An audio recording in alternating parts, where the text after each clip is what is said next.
In this problem, we're going to examine a logarithmic function. We're going to use the function f of x equals 1 minus log base 5 of x minus 2 to find the domain of the function, graph the function.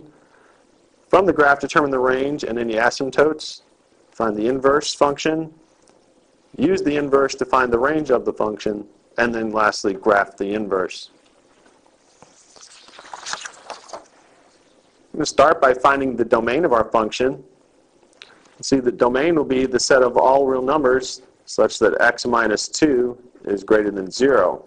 Look at the argument for our logarithm. We need this to be a positive number, so we need x minus 2 to be greater than 0, or x is greater than 2. So the domain for our function is the set of values for x that are greater than 2, or in interval notation, 2 to infinity. In part B, we're asked to graph our function. We're going to do that by using transformations. We'll note that our base function is y equals log base 5 of x. And we'll do some transformation steps. Our steps will be a shift right of 2 units. Then we reflect about the x-axis. And then lastly, we'll shift up 1 unit. So we see these 3 transformations by looking at our function. We'll go right 2 units, because we have x minus 2. We reflect about the x-axis, the negative outside of the log. And then we go up 1 unit because of the plus 1 that we have out in front here. So we'll start by graphing our base function, y equals log base 5 of x. We know that this base function will have a vertical asymptote at x equal to 0. And if we plot a couple of points to give us the shape of our graph, we pick the point 1, or the value 1 for x. Log base 5 of 1 is 0. So we'll have the point 1 comma 0. If we let x equal 5, log base 5 of 5 is 1. So we'll have the point 5 comma 1. If we go ahead and connect those, and then as we approach our vertical asymptote as we go towards the left, we have a rough graph of our base function, log base 5 of x. And we're going to apply our transformations to the 2 points that we plotted and our vertical asymptote. We'll start with our point 1 comma 0. We'll go right 2 units. It would be at 3 comma 0. Reflecting about the x-axis. We're on the x-axis, so that doesn't change where we are. Then we go up 1 unit. That puts us at the point 3 comma 1. The point 5 1, we go right 2 units. We're at 7 1. Reflect about the x-axis, puts us down at 7 negative 1. And then we go up 1 unit. So we have the point 7 comma 0. We had a vertical asymptote of x equal to 0. If we go right 2 units, we're at x equal to 2. Reflecting about the x-axis doesn't affect the vertical asymptote. Neither does shifting up 1 unit. So for our function,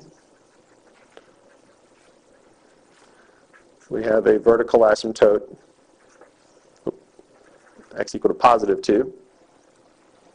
We're going to go ahead and connect our 2 points, extend our graph.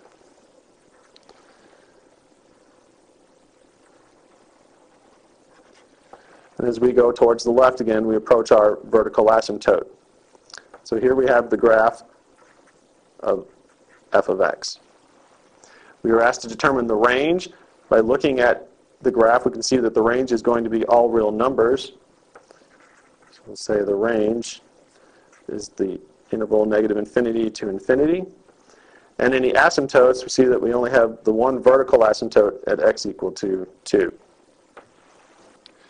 Now that we've looked at the graph of our logarithmic function, we'll shift our attention to finding the inverse of the function.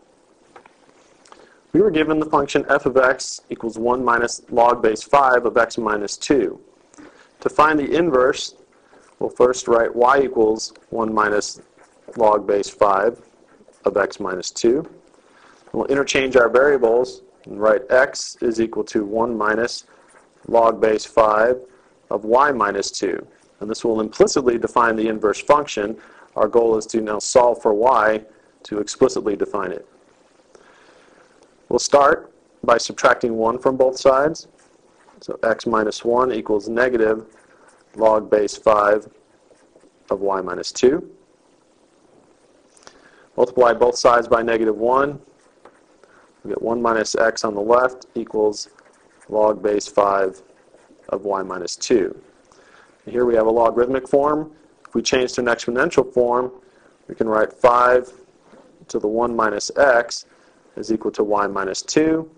And then solving for y, get 5 to the 1 minus x plus 2 is equal to y, which is our inverse function.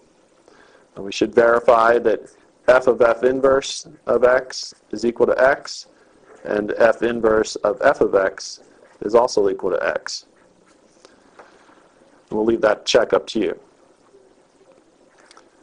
For part E, we want to use the inverse function to find the range of our original function, f of x.